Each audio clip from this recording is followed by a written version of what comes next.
Selamat pagi, salam sejahtera, salam sehat untuk kita semua, adik-adik kelas 10 SMA Negeri 2 Kisah Manado. Hari ini kita akan belajar mata pelajaran teknologi, informasi, dan komunikasi. Namun sebelumnya, Ibu akan memperkenalkan diri terlebih dahulu. Nama Ibu Ibi Jolong, Sarjana Teknik. Di sini Ibu akan mengasuh mata pelajaran kelas 10 untuk program IPA, sedangkan untuk mata pelajaran teknologi informasi dan komunikasi di kelas 10 IPS nanti akan diasuh oleh Pak Jo Kapo. Oke, sekian perkenalan. Ibu lanjutkan dengan pada pertemuan pertama ini kita akan belajar tentang operasi dasar komputer dan perangkat lunak. Nah, pada operasi dasar komputer ini kita akan mengenal komponen-komponen apa saja yang terdapat pada operasi dasar komputer. Kita harus mengenal ketiga komponen itu apa-apa saja. Yang pertama adalah hardware, yang kedua adalah software, dan yang ketiga adalah brainware. Mungkin adik-adik sudah pernah dengar kata-kata ini di SMP. Kalian sudah belajar tentang komputer. Nah, di SMA ini adalah materi pengulangan dari SMP, namun lebih diperjelaskan lagi. Dari tiga komponen perangkat keras ini, yang pertama Ibu akan jelaskan apa itu hardware. Hardware itu adalah perangkat keras, di mana pada perangkat keras ini ada tergolong dalam beberapa bagian atau ada jenis-jenisnya. Yang pertama yaitu perangkat keras yang biasa kita kenal dengan namanya monitor. Mungkin bisa lihat di layar ada yang namanya monitor. Seperti ini monitor. Monitor ini fungsinya untuk menampilkan hasil dokumen yang telah kita input, atau dia menampilkan hasil ketikan atau apa saja yang kita input melalui keyboard. Yang kedua adalah CPU. Ini gambar dari CPU.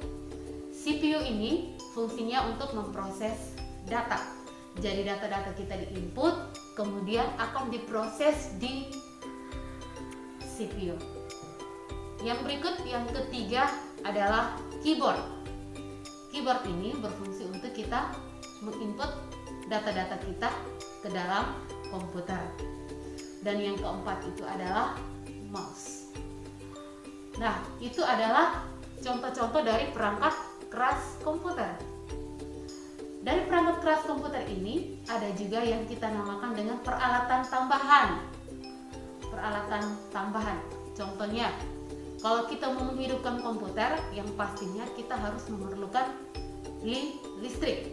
Oleh karena itu, kita harus menginstalasi listrik dengan baik agar saat kita mengoperasikan komputer, kita tidak mengalami hambatan atau tiba-tiba kabelnya putus atau bagaimana akan mempengaruhi pengoperasian saat kita menjalankan komputer.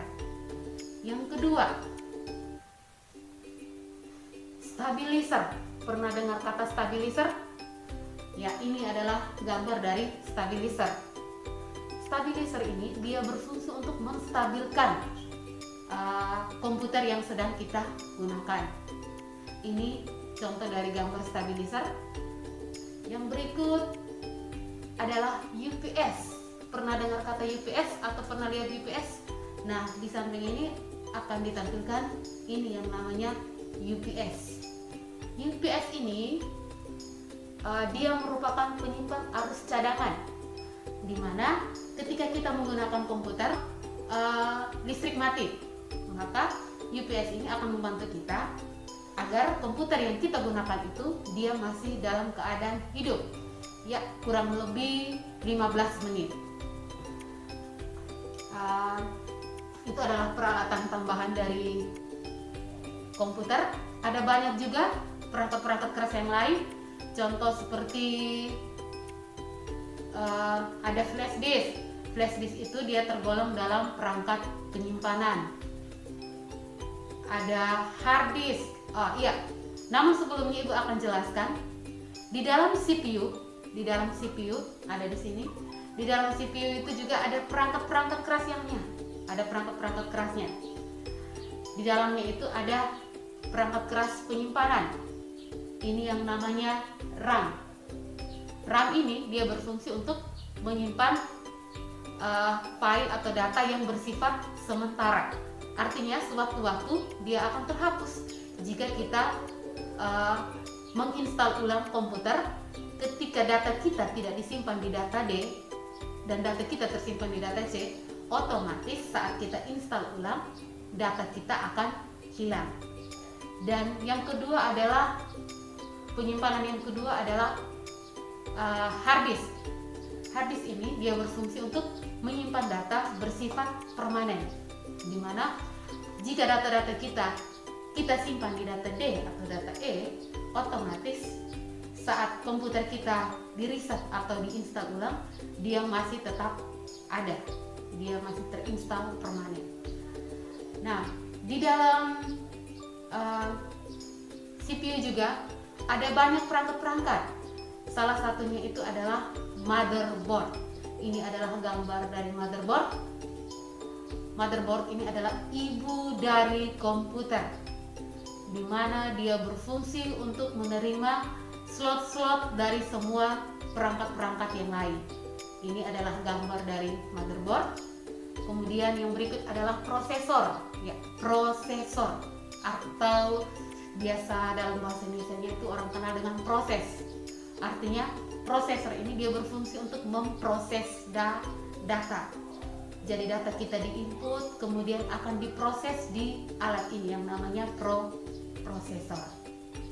Ya, itu adalah peralatan-peralatan tambahan yang ada di dalam CPU. Yang berikut, jadi kesimpulannya Ibu kan langsung menyimpulkan bahwa hardware itu adalah perangkat keras atau benda atau alat yang dilihat secara nyata yang bisa kita raba secara langsung. Yang kedua, Ibu masuk yang kedua, komponen dasar yang kedua yaitu software. Software ini dia berupa aplikasi atau program. Jika kita punya perangkat keras namun kita tidak menginstal perangkat lunak, maka kita sebagai user tidak bisa menjalankan komputer. Contoh dari software atau perangkat lunak seperti yang biasa kita kenal dengan sebutan aplikasi-aplikasi itu. Kita mau mengetik, kita mau menghitung keuangan, kita mau mengedit sebuah gambar.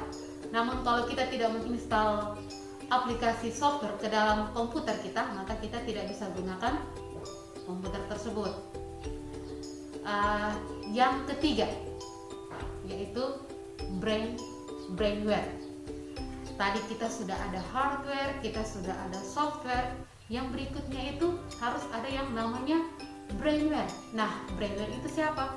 Brainware itu adalah sebagai pengguna.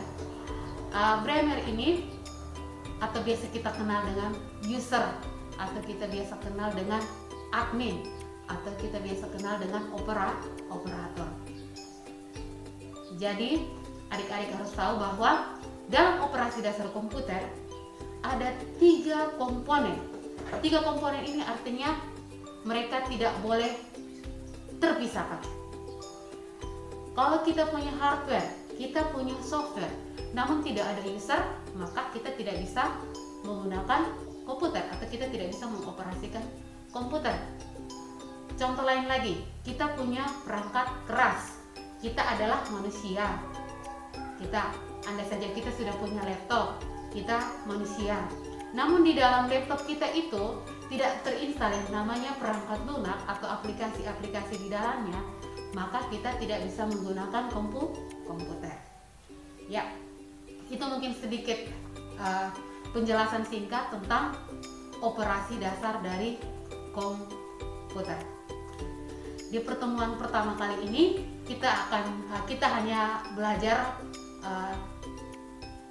sampai di sini dulu tentang operasi dasar komputer.